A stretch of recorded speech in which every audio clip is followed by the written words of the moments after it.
Yes, మరి ఈసారి పవన్ కళ్యాణ్ గారు ఎక్కడి నుంచి పోటీ చేయబోతున్నారు? ఈ ప్రశ్నకు మీ దగ్గర మీలాంటి నాయకుల దగ్గర సమాధానం ఉందా అండి?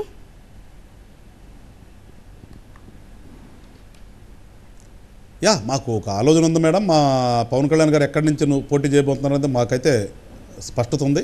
ప్రకటిస్తారు రేపు ఆయన. ఇప్పుడు మేము ఆయన ప్రకటించకుండా మేము చెప్పడం అది భావ్యం కాదు, కరెక్ట్ కాదు.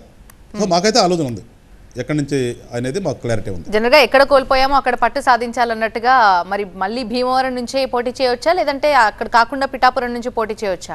పిఠాపురం కూడా వార్తల్లో ఉంటుంది ఈ మధ్య. చెప్తున్నా కదా అట్లా కదా మేడం. ఇప్పుడు ఆయన అవుట్ ఆఫ్ 24లో ఒక 5 ప్రకటించాడు.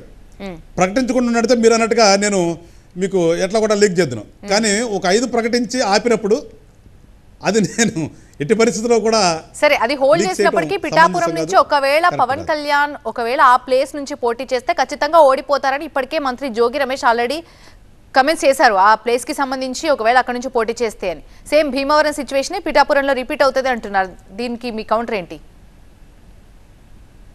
పిఠాపురంలో జనసేన బలం ఏ విధంగా ఉందంటారు? మంత్రి ఇప్పుడు అట్లా కదండి. ఇప్పుడు ఎవరైతే అన్నాడో కామెంట్ చేసిన అతని వ్యక్తి ఈ రాష్ట్రంలో మంత్రి. నేను ఇందా చెప్పినట్టుగా ఏ శాఖ ఆయన తెలియదు, కానీ మంత్రి. అక్కడ ఉన్నటువంటి నియోజకవర్గాన్ని వదిలిపెట్టి పక్క నియోజకవర్గం ఎంత పోయాడు ఆయన?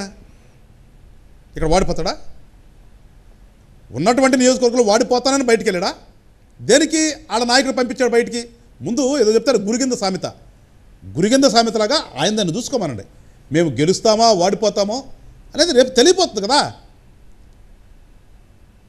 దానికి కంగారు అవసరం లేదు వాళ్ళకి. ప్రతిదానికి పాపం కంగారు పడిపోతున్నారు. నిజానికి పిఠాపురంలో జనసేన బలం ఏ విధంగా ఉందండి?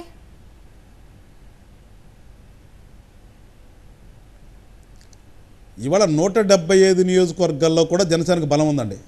మేమేదో పొత్తు పెట్టుకుని 24 సీట్లు తీసుకున్నంత మాత్రాన జనసేనకు బలం లేదని చెప్పేసి అనుకునే వాళ్ళకి చెప్తున్నాను. 175 నియోజకవర్గాల్లో కూడా ఇవాళ జనసేనకి ఎంత బలం ఉందో రేపు జరగబోయే ఎలక్షన్లో చూస్తారు, ప్రత్యక్షంగా చూస్తారు. ఎందుకు అంత తొందర అవసరం లేదు వీళ్ళకి, తొందర అవసరం లేదు. ఖచ్చితంగా చెప్తున్నాం కదా. పిఠాపురంలో ఎంత బలం ఉందో ఇవాళ కామెంట్ చేసే వాళ్ళు తెలుసు కాబట్టి వాళ్ళు మరుగుతున్నారు వాళ్ళంతా వచ్చి. అయితే ఒక పార్టీ అధికార పార్టీ దట్టు ప్రతిపక్షం పార్టీ వాళ్ళది ఒక రైవల్ పార్టీస్లో ఉన్నప్పుడు వాడిపోతాడు వాళ్ళకి కావాల్సింది అదే కదా. దాని గురించి వాళ్ళే సంకల్పం గుంచుకోవాల్సిన అవసరం లేదు కదా. కానీ వాళ్ళకు భయం, ఎంత మెజారిటీ వస్తుందో పవన్ కళ్యాణ్ గారి నుంచి ఉన్న సట అనేది భయం వేసి ఆ భయం నుంచి నెగటివిటీ తీసుకురావాలి, నెగటివిటీ ప్రచారం చేయాలి. దానికోసం వాళ్ళు తహతలాడుతున్నారు.